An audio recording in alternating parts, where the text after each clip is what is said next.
Have you been thinking about getting into videography? Join us for a 3-part series as we visit the Creator Hub at CVP and find out more about cameras, lenses, and audio. Hey guys, Stuart Dennis here from CVP. Welcome to the CVP Creator Hub. This is our showroom on Charlotte Street where we showcase the latest and most affordable Cine solutions. We've got a full range here of hybrid cameras that are suitable for both photo and video. We have a station here where we can test out any microphone that you might want to try out. We also have over here a selection of lighting. We've actually got lighting throughout the entire place. We've also got some of the latest gimbals from DJI and from Tech as well. These are awesome pieces of kit that really add production value to your filmmaking.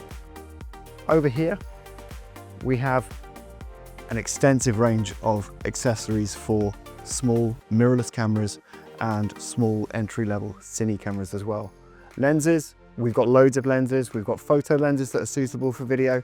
And what we're particularly happy with here is that we have a full range of low-cost Cine glass. So if you're getting into filmmaking for the first time, or if you're starting to become a bit more creative with your filmmaking, then we've got lenses that will fit your budget and really elevate your content.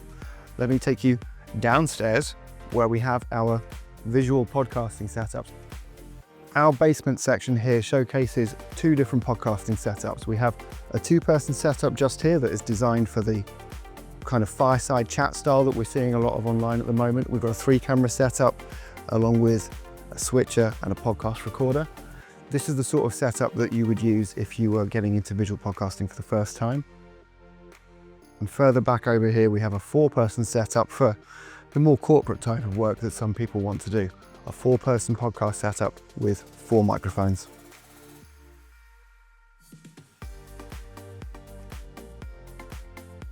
Hi Stuart, thank you for welcoming us to the Creator Hub. So a bit of context, what is the actual CVP Creator Hub all about? So this is a showroom for people who are starting out in the industry. So what we focus on are small, lightweight, affordable camera solutions for people shooting videography, photography and more.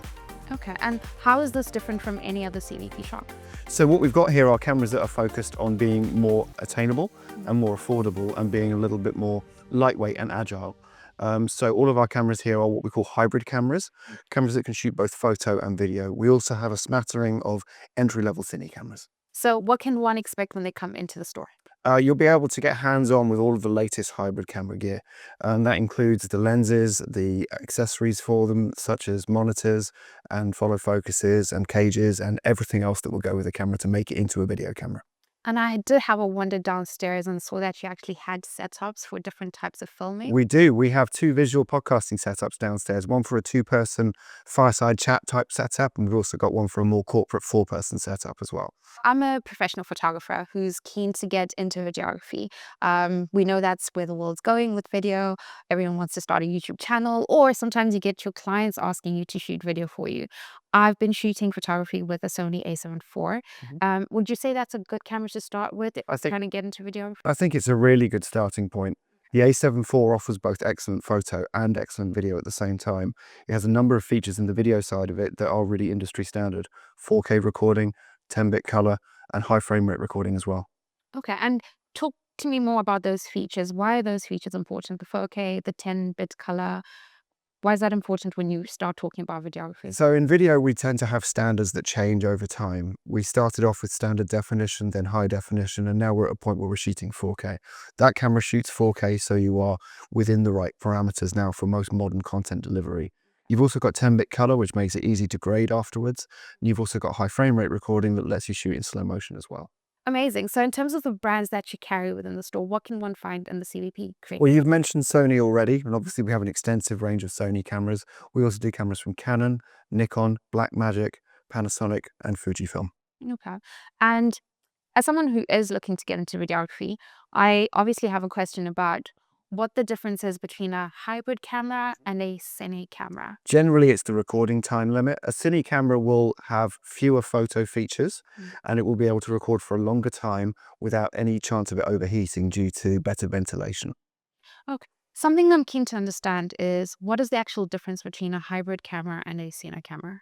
Okay, there are a couple of differences. I'm going to use two cameras that use the same sensors to demonstrate that for you. Okay. Okay, so the first one I'm going to use is an A7S3. Super popular camera, brilliant low light capabilities. It's got quite a low megapixel sensor, it's 12 megapixel, but that's how you get the low light sensitivity with it.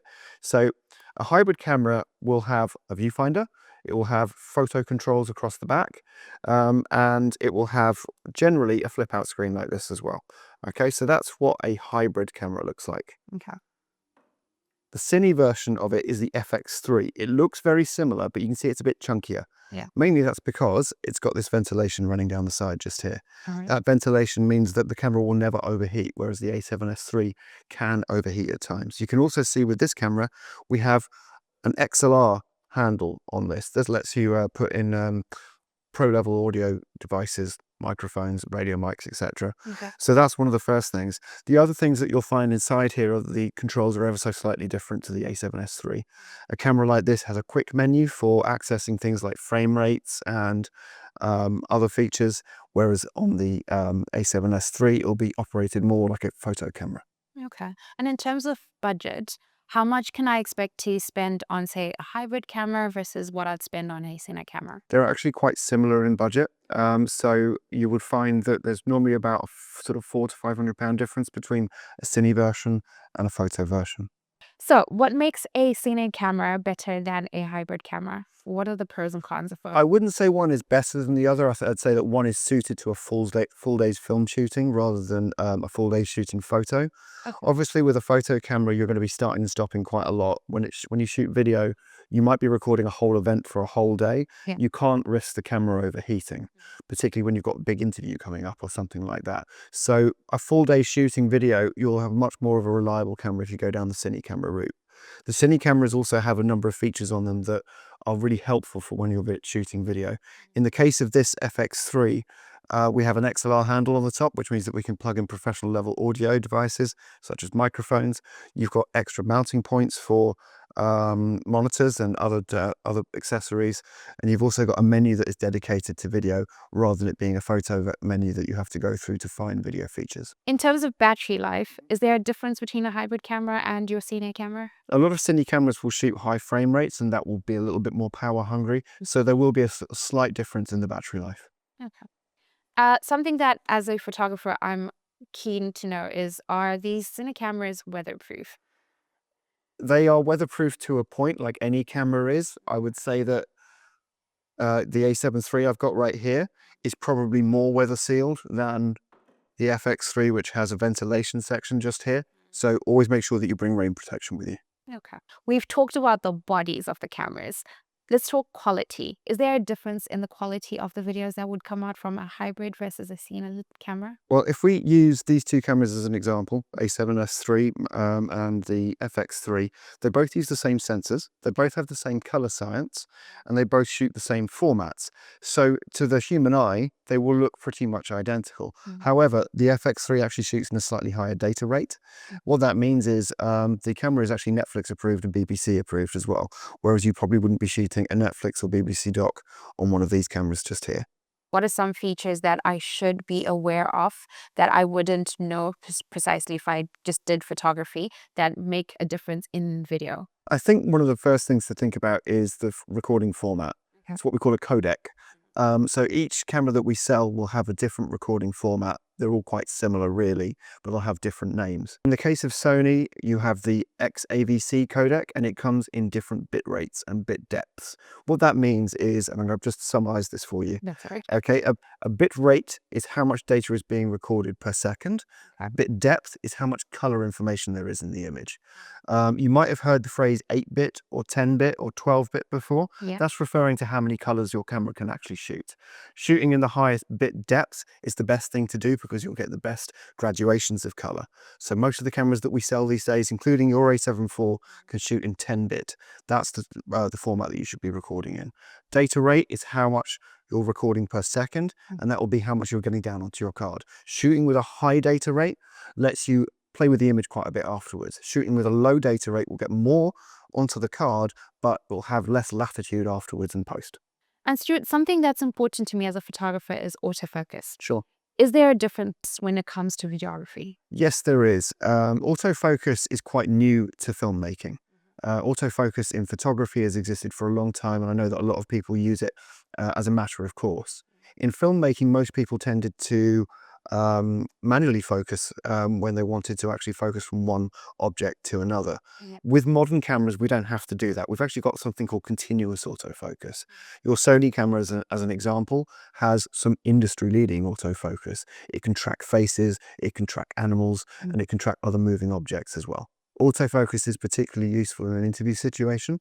If you're shooting with a wide open aperture and you've got a shallow depth of field and your subject keeps moving, having the eye detect autofocus switched on is a really helpful way of keeping your subject in focus the whole time.